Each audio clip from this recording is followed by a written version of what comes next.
Hair fall తో బాధపడుతున్నారా? 150+ branches ఉన్న అడ్వాన్స్డ్ గ్రో హెయిర్ క్లినిక్ లో ఫ్రీ కన్సల్టేషన్ కోసం కాల్ చేయండి. ప్రపంచవ్యాప్తంగా అనేక దేశాల మీద ప్రభావం చూపిస్తున్నటువంటి ఇజ్రాయెల్, అమెరికా, ఇరాన్తో చేస్తున్న యుద్ధానికి గ్రహాలు, గ్రహణాల ప్రభావం కూడా ఉంది అని చాలామంది కామెంట్ చేస్తున్నారు. అసలు ఇందులో నిజమెంత?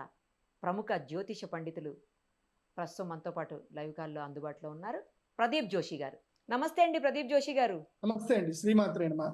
ఇప్పుడు జరుగుతున్నటువంటి ఏదైతే ఇజ్రాయెల్కి, అమెరికాకి, ఇరాన్తో జరుగుతున్నటువంటి యుద్ధం ఏదుందో దాంట్లో గ్రహాలు, గ్రహణాల ప్రభావం కూడా ఉంది. దానివల్లనే ఇలాంటి యుద్ధ వాతావరణం ప్రపంచవ్యాప్తంగా నెలకొన్నటువంటి పరిస్థితి ఉంది అని చెప్తున్నారు. నిజంగా యుద్ధాలకి, గ్రహాలకి, గ్రహణాలకి లింక్ ఉంటుందా సార్? అసలు వాటి ప్రభావం యుద్ధాల మీద, యుద్ధ వాతావరణం రావడానికి ఇలా కారణాలు అవుతాయా అసలు? కరెంట్గా ఉంటుంది, అందులో డౌటే లేదు. ఓకే. నేను ఆల్రెడీ ఇంతకు మునిపే మీకు సుమన్ టీవీకి వివిధ ఛానల్లో నేను ఇంటర్వ్యూ ఇచ్చినప్పుడే చెప్పాను. 2026 సంవత్సరంలో యుద్ధాలు వస్తాయి అని చెప్పాను. పరాభవ నామ సంవత్సరం మన సాంస్క్రిట్ లో క్లియర్ గా, మన ఏన్షియంట్ టెక్స్ట్లలో క్లియర్ గా చెప్తుంది ఏ సంవత్సరం ఏం జరుగుతుందో. సంవత్సరం పేరుతో మనం తెలుసుకోవచ్చు. ఓకే. పరాభవం, ఇప్పుడు పరాభవ నామ సంవత్సరం వస్తుంది. పరాభవం అంటే అర్థం ఏంటి? ఓడిపోవడం. అవును. సో ఎవరైతే గనక మానవాళికి నష్టం కలిగిస్తారు, మానవాళికి హాని కలిగిస్తారు, సో ఒక హ్యుమానిటీకి ఎక్కడైతే విలువలు ఉండవు, స్త్రీలకు స్వేచ్ఛ లేదు, ఎవరి జీవితంలో వాళ్ళ జీవితం ఎలా గడపాలనుకుంటే అట్లాంటి స్వేచ్ఛలు లేవు, అలా ఎవరైతే గనక మనుషుల స్వేచ్ఛను హరిస్తారో, ఎవరైతే గనక మనుషుల జీవితాలను శాసిస్తారు, అలాంటి వాళ్ళందరూ కూడా ఓడిపోతారు.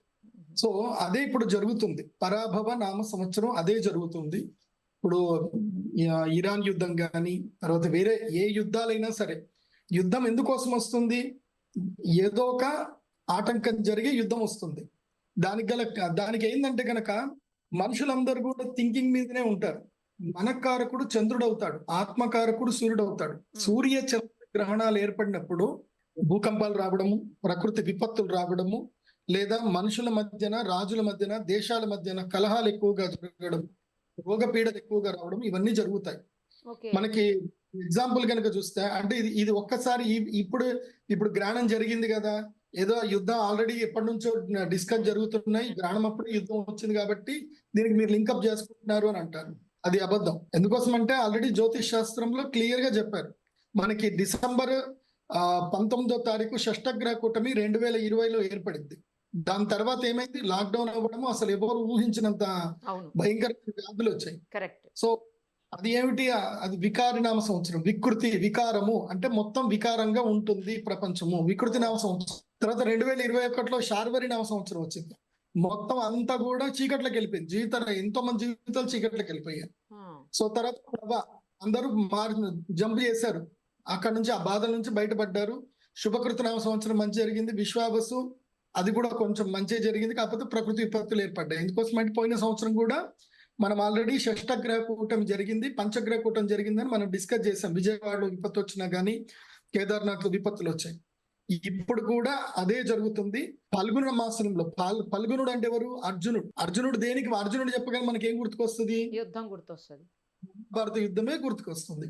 సో ఫల్గుణ మాసము లోపల మనకి అమావాస్య, తర్వాత మాఘ అమావాస్య రోజు వచ్చింది. అంటే పాల్గొన మాసం ప్రారంభమయ్యేటప్పుడు అమావాస్య రోజున సూర్యగ్రహణం ఏర్పడింది, ఇప్పుడు చంద్రగ్రహణం ఏర్పడింది. ఈ యొక్క యుద్ధము ఇంకా 15-20 రోజులు ఉంటుంది. నేను ఆల్రెడీ ఈ గ్రహణాల కారణం చేతనే యుద్ధాలు వస్తున్నాయి. మళ్ళీ ఆగస్ట్ లో కూడా గ్రహణం ఉంది.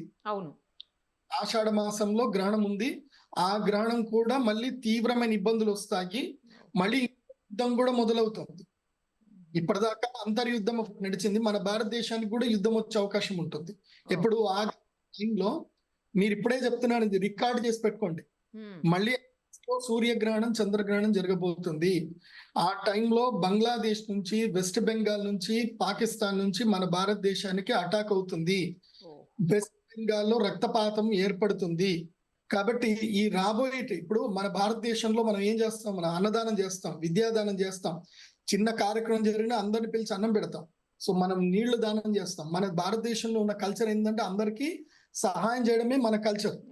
కాబట్టి మన దేశానికి ఈ పరాభవ సంవత్సరంలో ఎలాంటి కీడు లేదు, ఎలాంటి విపత్తు లేదు. పోనీలేండి, గుడ్ న్యూస్ చెప్పారు. ఎవరైతే స్త్రీలను హింసిస్తారో, మానవత్వాన్ని కించపరుస్తారో, స్వాతంత్రాన్ని కొల్లగొడతారో, క్రూరత్వం ఎక్కువగా ఎక్కడైతే ఉంటుందో ఆయా దేశాల్లో తప్పకుండా పరాభవం తప్పదు, పరాభవం ఉంటుంది. ఓకే. ఎందుకు మనుషుల యొక్క స్వేచ్ఛని, ఎందుకోసం అంటే మనిషి స్వేచ్ఛగా బతకాలి, అందరికీ స్వేచ్ఛ ఉంటుంది. Correct correct. ఆ స్వేచ్ఛను ఎప్పుడైతే హరిస్తారో అలాంటి సమయంలో ఇలాంటి విపత్తులు వస్తాయి. అయితే న్యాచురల్ కెలామిటీస్ వస్తాయి, భూకంపాలు వస్తాయి, వరదలు వస్తాయి, లేకపోతే కరువు ఏర్పడుతుంది, లేకపోతే రోగాలు వస్తాయి, లేకపోతే ఇలాంటి యుద్ధాలు వస్తాయి. కాబట్టి యుద్ధాలు వస్తున్నాయి. కాబట్టి దీని గురించి ఎవరు కంగారు పడకండి. కానీ ఎవరైతే నేను అరబ్ కంట్రీస్ లో ఉండేటువంటి మన తెలుగు వాళ్ళకి చెప్తున్నాను, సాధ్యమైనంత తొందరగా మీరు వచ్చేసేయండి. ఎందుకోసం అంటే ఇది వరల్డ్ వార్ కి కూడా దారి తీసే అవకాశం ఉంటుంది. ఇది ఆగదు. ఇది ఎందుకోసం అంటే ఇది నేను చెప్పకూడదు, అలాంటి స్టేట్మెంట్స్ ఇవ్వకూడదు, కానీ ప్రపంచంలో అందరూ అంటున్నారు ఇది ఒక ఉగ్రవాదం మీద, తీవ్రవాదం మీద జరుగుతున్న యుద్ధము అని చెప్పి ట్రంప్ చెప్తున్నాడు. సో అదే గనక వాస్తవం అయితే గనక ఇది పెద్ద యుద్ధమే అవుతుంది. ఎందుకోసం అంటే ఇప్పుడు ఇవాళ నేను పుతిన్ గారిది కూడా ఎక్స్ లో స్టేట్మెంట్ చూశాను. పుతిన్ గారు కూడా ఇరాన్ ని బ్యాకప్ చేసుకుని వస్తున్నారు, చైనా కూడా ఇరాన్ ని బ్యాకప్ చేసుకుంటూ వస్తుంది.